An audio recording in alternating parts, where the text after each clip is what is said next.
मैं ज्योतिर्विद डॉक्टर गजेंद्राचार्य, प्रकाशक विशाल ज्योतिष कार्यालय 2037/3 बोध गया मठ, बैजनाथा कमच्छा, वाराणसी से यूट्यूब चैनल के माध्यम से अपने सभी सब्सक्राइबर लोग के लिए तथा संपूर्ण देशवासियों को ज्योतिष का विशेष ज्ञान प्राप्ति हेतु अपनी 25 रचनाओं में यह स्वर्णिम रचना बृहद ज्योतिष रहस्य है, जो कि 5151 पृष्ठों में 5005 कुंडलियों से युक्त शुद्ध हिंदी भाषा में 5 खंडों में विभक्त है। इस ज्योतिष महाग्रंथ को लिखने में मुझे इतनी कलम अर्थात 525 कलम लगी है।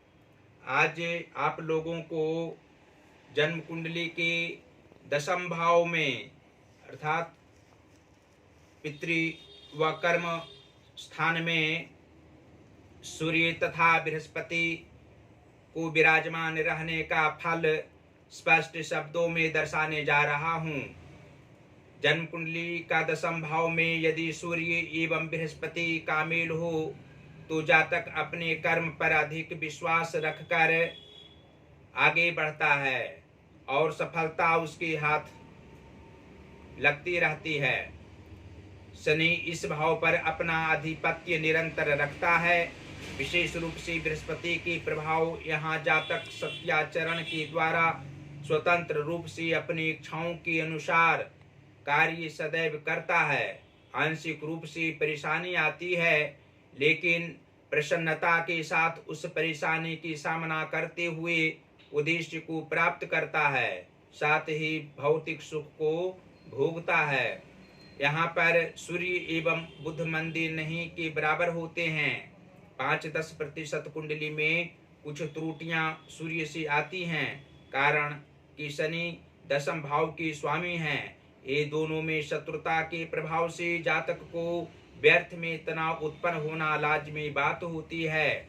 ऐसी स्थिति में सभी भावों के उच्च ग्रह सहायता इस जातक को नित्य करते हैं तथा षष्ठ या अष्टम भाव में पापक ग्रह राहु एवं केतु भी शुभ फल देता है, जिससे नाना प्रकार के सुख जातक को अपने पिता से प्राप्त होते हैं। विपदाओं का नाश सूर्य एवं बृहस्पति को कर्म क्षेत्र यानी दशम भाव में उपस्थित रहने से मात्र और ये दोनों उच्च ग्रह जातक को कल्याणकारी एवं हितकारी बनने की प्रेरणा प्रदान करते हैं। और स्पष्ट शब्दों में आप लोग जान सकते हैं कि जन्म कुंडली के भाग्य व धर्म भाव के स्वामी बुध ग्रह हों तथा सहज व पराक्रम भाव अर्थात तृतीय भाव के स्वामी गुरु बृहस्पति हों तो दशम स्थान स्थित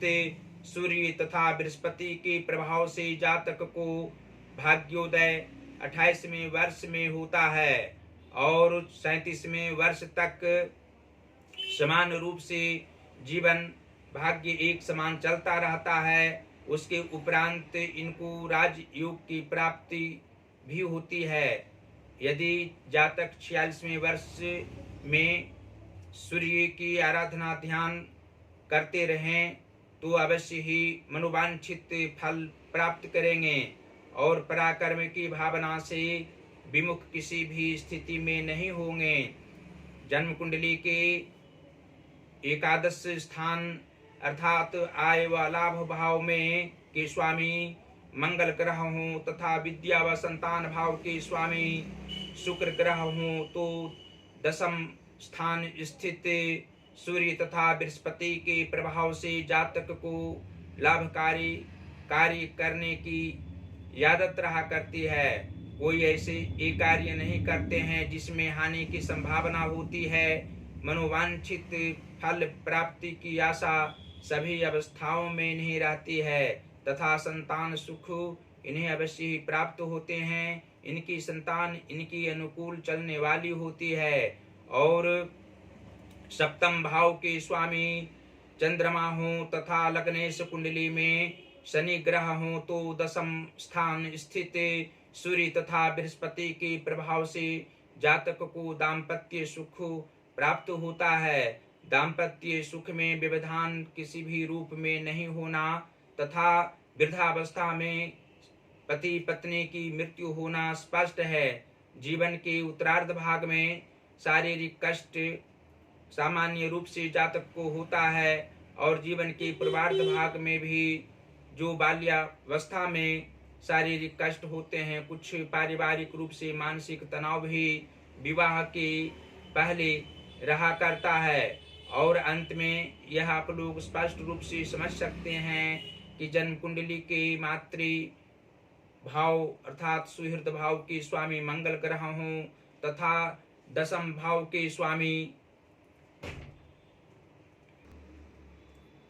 शुक्र हों तो सूर्य तथा बृहस्पति को यहाँ विराजमान रहने का फल से जातक को आत्मिक सुख जीवन की मध्यावस्था में ज्यादा प्राप्त होता है।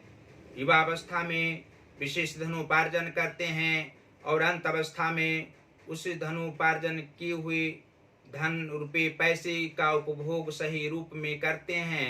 आध्यात्मिक क्षेत्र में मान प्रतिष्ठा जातक को जीवन की अंतिम अवस्था में अवश्य ही मिलती है। माता इनकी लक्ष्मी स्वरूपा होती हैं। शारीरिक कष्ट उन्हें अवश्य रहता है, लेकिन माता की प्रेरणा से जातक आगे बढ़ने वाले होते हैं। और अंत में आप लोग को यह ज्ञात होना चाहिए कि जन्म कुंडली के नीच भावों में यदि शुभ व मार्गी ग्रह बैठे हों, विराजमान हों तथा कुंडली के उच्च भावों में पाप ग्रह बैठे हों तो दसम स्थान स्थित सूर्य तथा बृहस्पति के प्रभाव से जातक को मानसिक तनाव पारिवारिक क्षेत्र में भी कम होता है और सामाजिक क्षेत्र में भी अत्यंत सुख सभी प्रकार से जनमानस के मध्य में मिलना स्पष्ट है। और आर्थिक अभाव किसी भी काल में नहीं रहता है। यदि नीच ग्रहों का प्रभाव जातक पर पड़े तो आर्थिक कष्ट की सामना न करनी पड़े, मानसिक तनाव उत्पन्न नहीं हो, आर्थिक समस्या उत्पन्न नहीं हो किसी भी रूप में, उसके लिए भगवान शिव की आराधना अवश्य करनी चाहिए। भगवान शिव पर जल धारा करने से आत्मिक सुख प्राप्त होगा, मानसिक तनाव नहीं रहेगा तथा बृहस्पति की भी कथा पूजा करने से जातक को मनोवांछित फल की प्राप्ति होगी। और अंत में फिर आप लोगों से इस ज्योतिष महाग्रंथ को मंगवाने के लिए कहेंगे। इसको मंगवाने से आप लोगों को ज्योतिष शास्त्र का विशेष ज्ञान होना निश्चित है। अनेकों दुखों से आप निवृत्ति पा सकते हैं।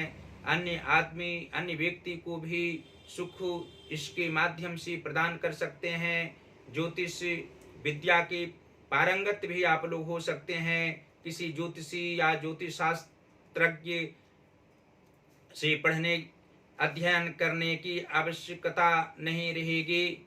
और ज्योतिष कार्य के अलावा प्रकाश किए कार्य जो हम करते हैं, किसी भी प्रकार की पुस्तक आप लोग अवश्य ही प्रकाशित यहाँ से करा सकते हैं। हिंदी की पुस्तक हो, संस्कृत की पुस्तक हो या इंग्लिश की बुक हो, आप लोग अवश्य ही यहाँ से प्रकाशित करावें।